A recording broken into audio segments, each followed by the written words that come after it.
Hi viewers, welcome to my channel. So చాలా రోజుల తర్వాత మళ్ళీ వీడియో చేస్తున్నాను. అయితే group two and 3 cut off analysis అండి. ఇంకా మన ఫైనల్కి రాలేదు కదా. అయితే యాక్చువల్గా మళ్ళీ ఒకసారి పేపర్లన్నీ రివైజ్ చేసి మళ్ళీ ఒకసారి గ్రూప్ 2 కట్ ఆఫ్ చేయాలనుకున్నా. అయితే అన్ని పేపర్లు కనుక మనం యావరేజ్గా తీసుకున్నట్లయితే 82 నుండి 83 మార్కులు కనుక పేపర్కు వచ్చినట్లయితే ప్రతి పేపర్కు అయితే మొత్తం టోటల్గా చూసినట్లయితే 328 to 332 అంటే 325 నుండి 330 మధ్యలో ఓపెన్ కట్ ఆఫ్ కావడానికి ఛాన్సెస్ ఉన్నాయి. సో ఎందుకంటే ఈ ఫైనల్ కీలో మార్పులు జరగడానికి అవకాశం ఉంటుందని నేను ఊహిస్తున్నాను. సో అది నా యొక్క ఎక్స్పెక్టేషన్స్ మాత్రమే.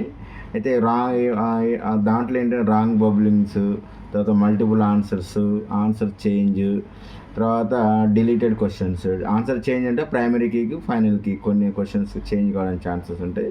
అవి ఒక 50+ ఉంటాయని నేను అనుకుంటున్నా. ఇలా కనుక జరిగితే కనుక సో ఖచ్చితంగా కట్ ఆఫ్ మార్క్స్ అనేవి 325 నుండి 330 మధ్యలో ఉండడానికి అవకాశాలు ఎక్కువగా ఉంటాయని నేను ఊహిస్తున్నాను.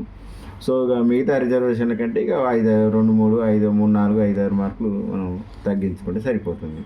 ఇది గ్రూప్ 2 సంబంధించింది.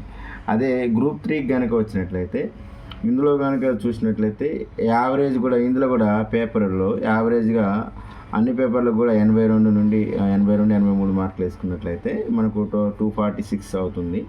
సో ఇందులో కూడా 240 ఉండొచ్చని ఓపెన్ కట్ ఆఫ్ అనేది ఎక్స్పెక్ట్ చేస్తున్నాను. ఇది నాకు ఊహ మాత్రమే. సో ఇందులో కూడా మనకు ఏది రాంగ్ బబ్లింగ్స్, తర్వాత మల్టిపుల్ ఆన్సర్స్, తర్వాత answer change, so deleted questions, ఇవి కూడా 25+ ఉంటాయని నేను అనుకుంటున్నాను.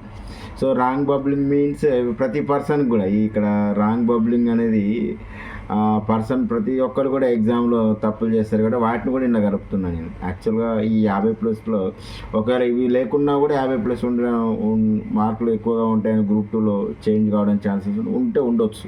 సో అవి వాటిదంటూ ప్రతి వ్యక్తి రాంగ్ చేసే బబ్లింగ్ కూడా యాడ్ అయిందనుకో ఆటోమేటిక్గా వాళ్ళ కట్ ఆఫ్ అనేది తగ్గిపోవడానికి ఛాన్సెస్ ఉంటాయి. ఇక్కడ కూడా అంతే అనమాట. అందుకనే మీకు ఈ రేంజ్లో మార్కులు ఇస్తున్నానండి. 235 నుండి 240 మార్కుల వరకు ఉంటాయని నేను అనుకుంటున్నాను ఓపెన్ కట్ ఆఫ్.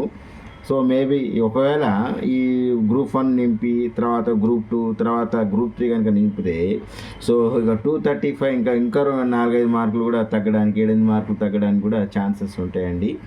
సో దీంట్లో అప్పుడు 230, 225 కూడా ఓప్స్ పెట్టడానికి ఛాన్సెస్ ఉంటాయి. ఎందుకంటే మినిమం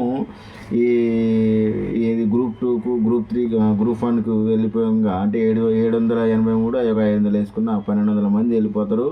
మళ్ళీ ఇందులో గవర్నమెంట్ ఎంప్లాయీస్ వీళ్ళు ఉంటారు కదా, వాళ్ళు ఈ పోస్ట్ వాళ్ళకి సరిపోదు అనమాట వాళ్ళ లెవెల్కి. కాబట్టి వాళ్ళు ఒక 400-500 మంది, అదేవిధంగా పంచాయత్ సెక్రటరీ వాళ్ళందరూ ఉంటారు. వాళ్ళందరూ వేసుకుంటే 2000 ఉంటారండి. ఆ 2000 కూడా ఈ మార్కుల పైనే ఉంటారు అనమాట. కాబట్టి ఆటోమేటిక్గా వాళ్ళందరూ వెళ్ళిపోయినప్పుడు ఆటోమేటిక్గా కట్ ఆఫ్ అనేది ఫాలో అయిపోతుందండి. చాలామందికి ఈసారి జాబ్లు వస్తాయండి.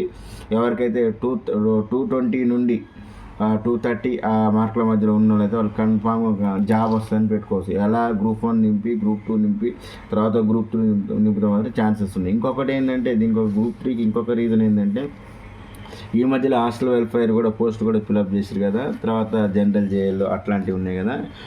ఈ మధ్యలో ఇంకా సెంట్రల్ జాబ్ వాటికి వెళ్ళిపోయిన వాళ్ళు ఇట్లా ఉంటారు కదా అండి. సో అట్లా పోయినప్పుడు కూడా ఆటోమేటిక్గా చాలా కట్ ఆఫ్ అనేది తగ్గిపోవడానికి ఛాన్సెస్ ఉంటాయి.